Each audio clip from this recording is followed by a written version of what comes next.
guys, I'm going to talk about the issues in romantic popular literature. So, for you guys, gano'n mahal na issues?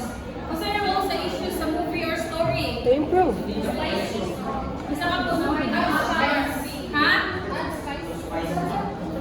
Masay gamit or masay kanang sa issues sa romantic story or movie?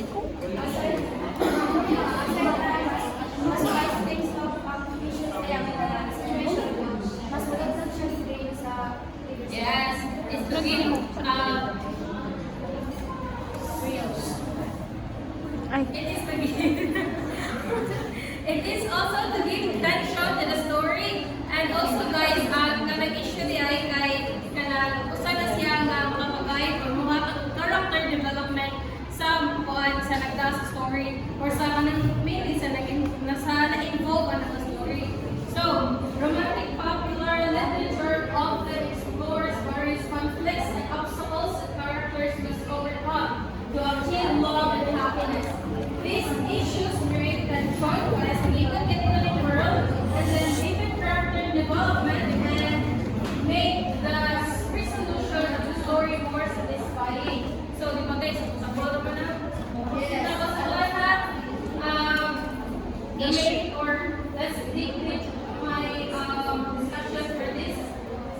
So here are the breakdown of issues in romantic stories. First is emotional engagement. So they make the audience feel invested in the character's journey. So nakatry mo ani?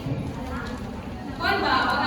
Paminawag meaning sa emotional engagement. They make the audience feel invested in the character's journey. Nakatry mo ani wala? Yeah. Ngano man?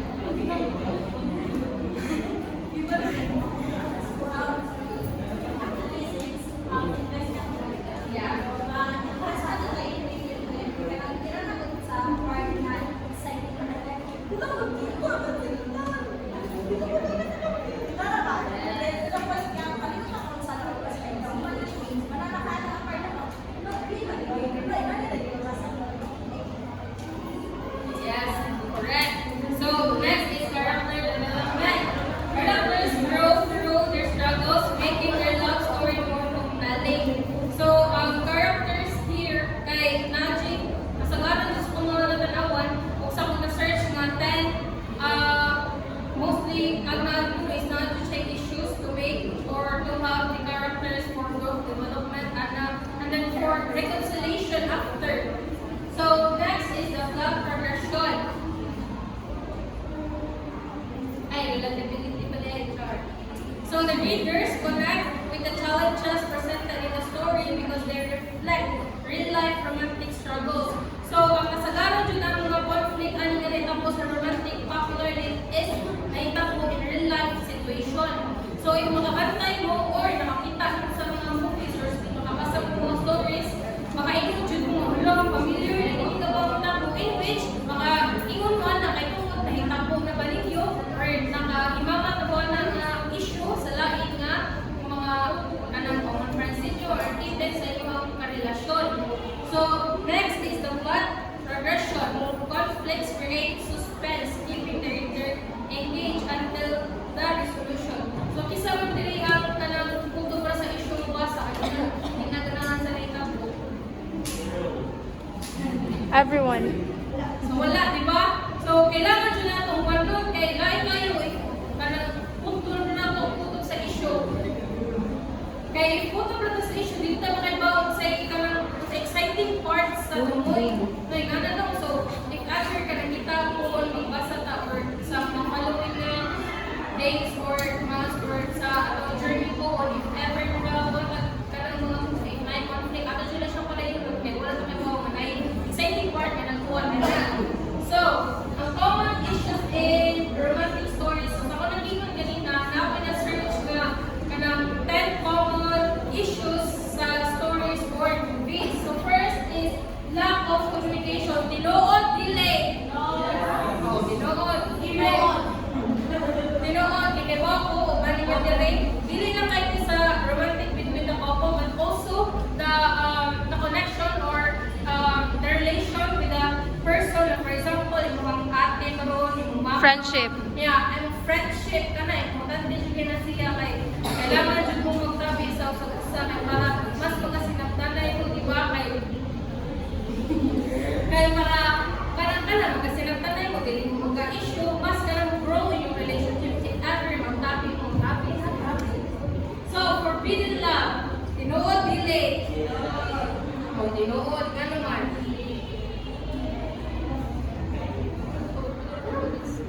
Ay,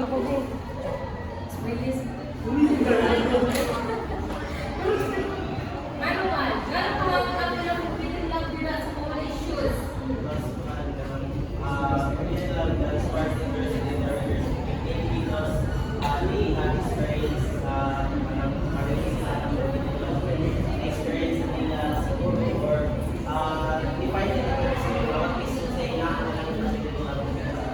Yes, correct. So next is love triangle. Uso may nakaroon, di ba? Guys, uso ang love triangle, dili. Yeah, uso kayo. Dili na kayo siya sa romantic popularly, pero appeal siya sa real life situation. Kaya sa karong bitaw, review mo lang ba yung uban? Kana biniguban nga kanang sa ako nga sa Pilipino ng mga series. Eh, di ba, naman ay ibang kapit-kapit, no? Ako kahibulgan, i-idolize siya, kung masunod siya ang kapit-kapit, imbis nga ang main or ang objectives unta sa series kay likaya ng pagkabit-kabit, ang ibuhat ng mga tao, pagkabit-kabit na lumayo, talag-lunch pa. So next is personal insecurities. And the next is fear of commitment and then betrayal. So maguna ta sa betrayal. Ano ka ha? Guys, sa mga 9 years rin, ano ka ha? Mo-betray jud sila nato. Richel. Hi, si Bakos. Bakos. Mariel.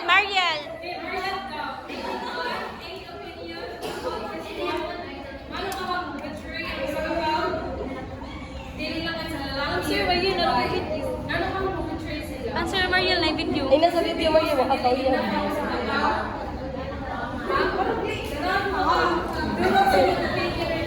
Full ano daw.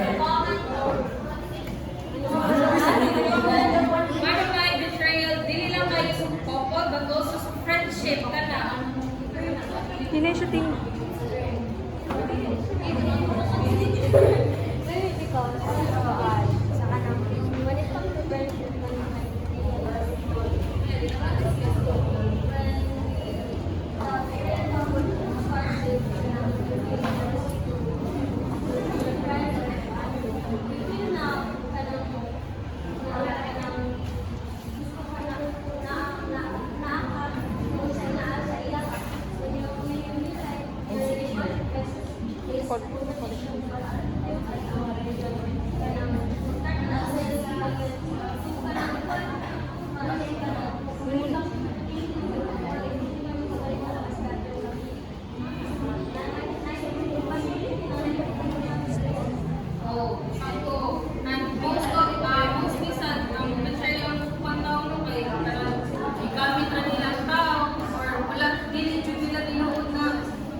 Ang nilang ipakita sa tao is duwa-duwa lang, dili tinuod ng commitment.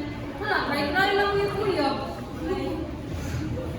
And then next is kanay fear of commitment. Tinuod ni kay ano? Oh yes, tinuod yung kay fear of commitment. Maunang na-adjust mga issues sa romantic stories. Kay ang uban yung lalaki, dili lang kay sa lalaki, but also babae. Musod og relasyon, pero dili ba ipadayon kung hantod sa dayon. Like, parang dili barugan ang inyong relasyon ko ba? Kay mahadlok man mo kumit. Gano'n pa kuyang-kuyang man, mahadlok man din kumit. Tanong sa nato. Sige, magawa ka sa story. Tanong sa nato. Guys, tinuod na siya. So that's why, everyone, let me take this opportunity lang guys para so they as the Moses, makuha majud ko ninyo almost galit ang ano ever magaling and ever magaling makuya-kuya mo po kay choose wisely jud kay dili ko ganahan nga ako video kung sa inyo po na ako it's very complicated guys and it's very hard for me to wake up every day na naiganing very chaotic life nga na gani students, mothers, and then with a chaotic relationship. So that's why my advice to you, my sisters and brothers here in this classroom. Choose wisely guys. Para Vote BBM. Para choose wisely para ang sakit kay makaingon mo nga deserve Worth na it. ko ni nga sakit kay choose na ko nga tao. Worth it. Okay? The next is personal insecurity. So when tao ko siya basta anak ka kaning pilingon sa tingog sa kay narcissist.